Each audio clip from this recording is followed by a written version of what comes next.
Hello, Uta here of Trans Widow, Uta Hagen YouTube channel and WordPress blog, utahagengrasswidow.wordpress.com. That is always in the notes, and that is how Trans Widow number 52 might contact me to get the blank of my survey, 20 questions to ask a trans widow. And this is Emery Paul, Dahlia number 3, not quite completely open, artifact number 1, but I just so enjoy how it does open and get so much more full over the next few days. And I wanted to show you these rose hips. Now, normally, earlier in the summer, I am deadheading, taking these off so that I'll get more roses. And I'm a little bit in a dilemma. If you have experience with roses, and it is almost the beginning of September, do you recommend at this point doing some deadheading and trimming back in hopes of more flowers before the freeze? I'm not quite sure. I know that I want to leave rose hips on during the winter for the birds. So, Trans Widow number 51. Yes. And at the moment, I am not going to give her a pen name. She's just going to be by her number. But I have been really feeling this sense of reaching a plateau at a not really a turning point, but at a point of achievement, because now we're over 50 and we're working our way towards 100. And this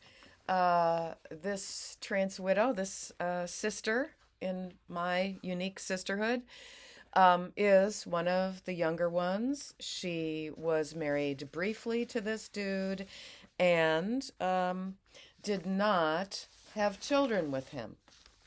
So that is fortunate. She can move on with her life. It was a pretty disturbing experience, but nothing like dealing with, parenting a child with this deluded man. Now, I wanted to also mention that I am seeing a bit of a change in tone by Heather Haying and Brett Weinstein. And they are, as I'm recording this, on live on the Brett Weinstein YouTube channel. Brett, he spells B-R-E-T, Weinstein, like the regular Jewish way, I assume. And they both yesterday and today posted something where they are really very seriously questioning the entire diagnosis. They today were reading out loud the Christopher Rufo interview with an anonymous doctor, which is somewhere on my WordPress blog. I did copy that and give my comments for that. And that was either from City Journal or the Daily Signal. He writes for both. You could probably even Google in Christopher Rufo anonymous doctor interview. The doctor is revealing how pressured doctors feel, how afraid they are that they will be canceled, attacked, and whatever, and how the medical associations are basically pushing sanctioned malpractice. So, as Dr. Stephen B. Levine has stated in his expert witness testimony as a no longer affirming, but with many decades of experience, psychiatrist in the field, Dr. Stephen B. Levine has stated that men who did this as adults came to him, the diagnosing psychiatrist, 17 years later, up to 30 years later, and said, I regret the whole thing. And it's just so interesting for me to note that my very good friend that I know from teaching, who I trust, is always honest. She's just a very honest person. And she happens to be a lesbian, and she had been examined by Dr. Renee Richards, who is famous for suing the female tennis organizations years ago. I think this was in the early 1980s or something. This is a cross-sex ideating man who went and had surgeries, and I think he probably wrote a book and he promoted this. He said to my friend about 10 years ago, when he was examining her prior to her having cataract surgery, he just drops it. Maybe she discussed being a lesbian or something. And he just dropped it out there with someone who is basically a stranger to him. She wasn't his long-term patient. He just said he regretted it all. He regretted doing these surgeries. He regretted intruding in women's sports. And there you are. He's unfortunately not going public. What I want to comment about Heather Haying and Brett Weinstein is, number one, if you are on X and want to tag them and say, gee whiz, we know that you were sent Uta Hagen's memoir, In the Curated Woods, True Tales from a Grass Widow, iUniverse 2022, available in softcover and paperback. We know that you sent a softcover copy to Heather when she provided her mailing address. And have you read that, and have you considered what trans widows have experienced? And because their tone is very different. They used to say on this, they have a Darkhorse podcast. That's one of their YouTube channels. And this, I don't know if yesterday, I posted this on I posted their yesterday's a podcast on my community page. So you can get the link there, and I can't remember. I think that was on Darkhorse, and this is ongoing right now this afternoon as a live stream. But they did not open the chat. Of course, I would have been promoting myself in the chat. I'm sorry, everyone, if it's me that caused them not to have the chat open, and they didn't have comments open either. But and the Christopher Rufo interview that they read is from a couple of months ago. Kind of interesting. Somebody must have linked it to them. And so, they have lots and lots of followers. And but if you are on X and want to do me a favor and to help promote knowledge of trans widows and the damage that the cross-sex ideation movement is causing to the children of and the ex-wives of, feel free to tag them with, you can always go to iUniverse and copy a photo of my book, and, write in, at Trans Widow Uta Hagen YouTube channel, she mentions you. Why don't you mention her? So anyway, to number 51, to my sister, number 51, who I'm pretty sure is much younger, and I hope that, it sounds like basically she does not maintain any contact with this ex-husband. It's one of these cases where he apparently was looking for a solution to his cross-dressing addiction. And so after a few months, right at that time when she felt like she was in love with him, he brings up that he just does this once in a while. And so it was a revelation.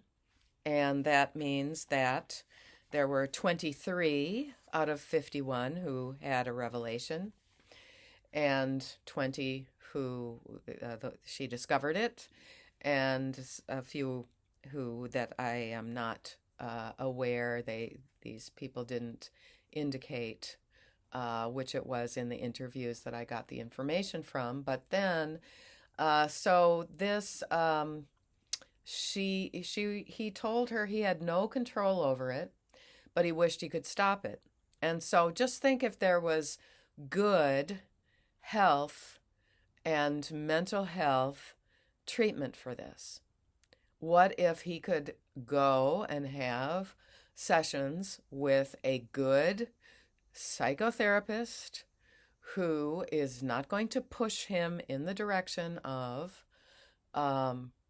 altering his body, engaging in sex trait mutilation or removal. He had said to her that he only wanted to do this every few months, but then it escalated out of control. So that is 25 out of 51 of us where it escalated out of control. They didn't do any therapy, so a therapist didn't suggest stuff. He did request that she engage in that certain kind of sex role play, and I'm proud of you, my dear. You said no. And then things just really got cold.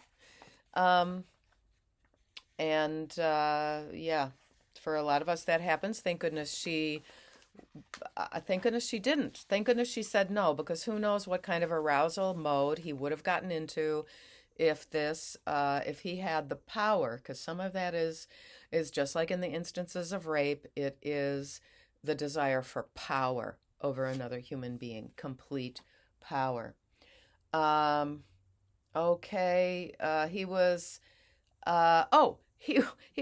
doing this little trick of getting cash back on some kind of a joint bank card, and not mentioning how he was collecting his little slush fund for his accoutrements, his clothing, his makeup, and so on. So they were, thank goodness, easily able to get a no-fault divorce. And I consider this, for question number 10, whether he was ever violent towards you. He apparently shoved himself into the wall at some point when he was in the middle of wanting something from her, and she said no. But he screamed at her in an alarming way, and I am going to call that as being violent. So that is 14 out of 51 of us who experienced violence on his part. And I also feel that if he's throwing himself around, that is, that's a little threatening, because he could suddenly turn it towards you. And the rest, there were no children. And so I just really think she has a very, very good chance of really moving on and feeling recovered. And she's not keeping in touch to find out how this is going to play out. And so now we have over 50. So feel free to post this on whatever social media places you're at, and recommend this channel to people who might benefit from learning what the children of and the ex-wives of have been through when a man starts going down the rabbit hole of frequent or full-time cross-dressing.